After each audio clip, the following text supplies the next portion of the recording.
Welcome back to Navigating Cancer. I'm Dr. Joey Bennett along with Wendy Hall. Thank you for joining us for today's episode, and we're very happy to have with us Dr. Mark Hashim.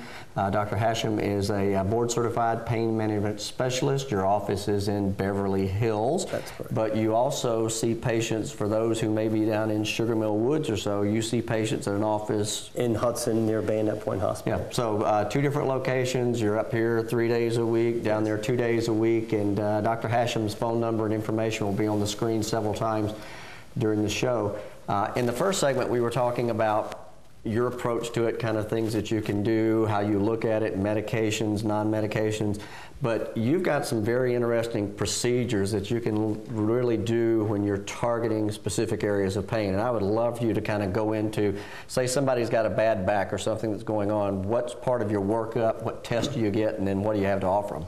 Basically, in the first segment, we talked about evaluating the patient and starting on medications. And if those fail or they've been tried in the past and have failed, then we start to get into techniques that we can do in the office with no sedation at all.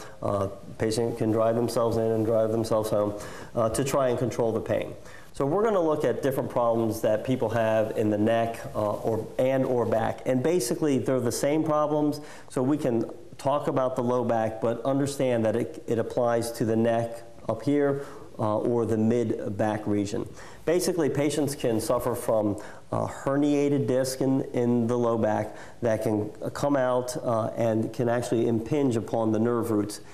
These nerves are nerves that go down the legs. And so what you're seeing on here, these little yellow things that you're seeing, those are actually the nerve roots coming off of the spinal cord. Right? That's correct. Right. The spinal cord comes down, it completes, it extends to about here, and then the nerves continue to travel on out. They travel all throughout the spine into the whole body. And when we have pressure onto a nerve, you're going to feel discomfort traveling in that nerve distribution. You've all hit your funny bone, and it tingles all the way down. But the problem isn't down here, it's where you actually hit the funny bone. So when patients have sciatica or complain of pain down their leg, I always explain, you're hitting the nerve up here. And when the disc comes out, it's very disruptive to the environment. It creates a lot of inflammatory tissue and pressure on the nerve. And if the anti-inflammatories and physical therapy don't help, we can go into what's called the epidural space under X-ray guidance and deposit steroid in there, which is a very strong anti-inflammatory medication. I think if you roll this over, you can actually see from this view of it, the blue that you see in the thoracic spine area is the vertebral body itself, but in between are these little bitty clear silicone looking things, and those are the discs that we always talk about. And in one area on here, you actually have a demonstration of a bulging. Is that a bulging disc? That looks like a bulging and possibly herniated disc. It breaks through the outer hard layer, and then the nucleus pulposus comes on out.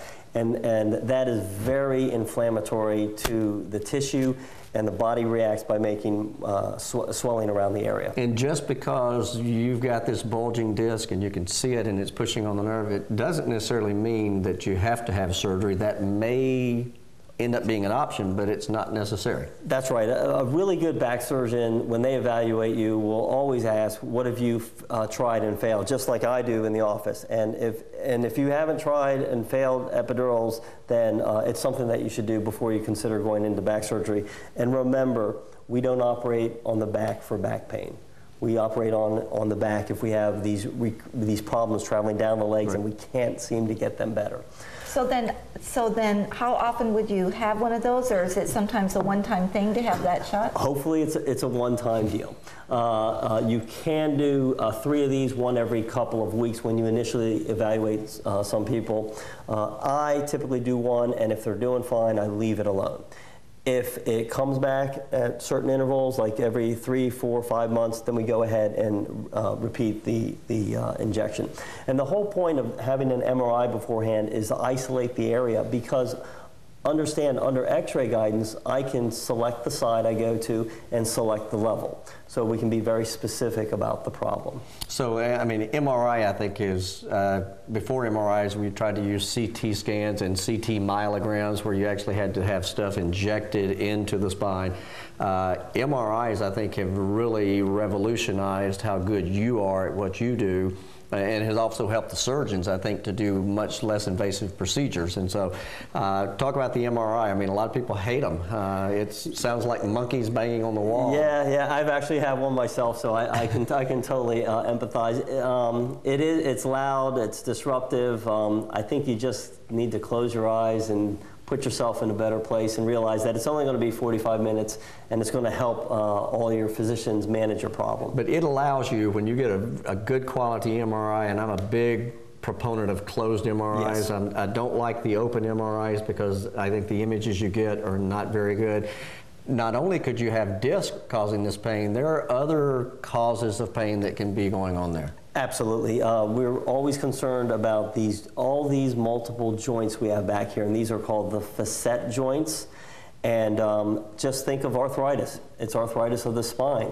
And when patients develop that causes a lot of back pain. And when the patient extends or flex, they move these joints and simulate the pain. Now, a very small nerve comes off of these larger nerves and goes to this joint. And that's called the medial branch nerve. And we can go in and isolate that nerve and anesthetize it to do several things. It can be diagnostic to tell us and confirm that this is the problem. And it can also be therapeutic, because if we anesthetize it and put a little bit of steroid on there, perhaps it'll calm it down. If it's diagnostic but it doesn't last long enough, I can go back in with a little bit of a chemical, phenol, which is a type of alcohol, and permanently, not permanently, but I can isolate the nerve and kill it for about 3 months, and then repeat it if need be. Because we have, I mean, and you talk about this a little bit, we've got motor nerves that make our body do things, but some of these things are simply sensory nerves, and if you cut off the sensation of pain, it doesn't really mean you're going to lose any kind of function there. That's a big point. Realize these nerves conduct a lot of information. There's just not one thing. There's multiple types of pain fibers. There's multiple types of motor fibers. So we're going after the specific pain fibers that are affecting the patients and causing them to have this chronic problem. And that's going to really be important when we talk about, in the next segment, when we talk about what we have to do when this fails. Right. And I mean, we'll talk also when we come back into the next segment. You're not just shooting at the dark. I mean, you know, you get the MRI, you know where you need to treat, right, but it's not like you're reaching there with your fingers. You've actually got techniques in your office that help you focus in to go exactly where you want to go. So when we come back, we'll talk about some of these injections and also talk about something called a spinal cord stimulator.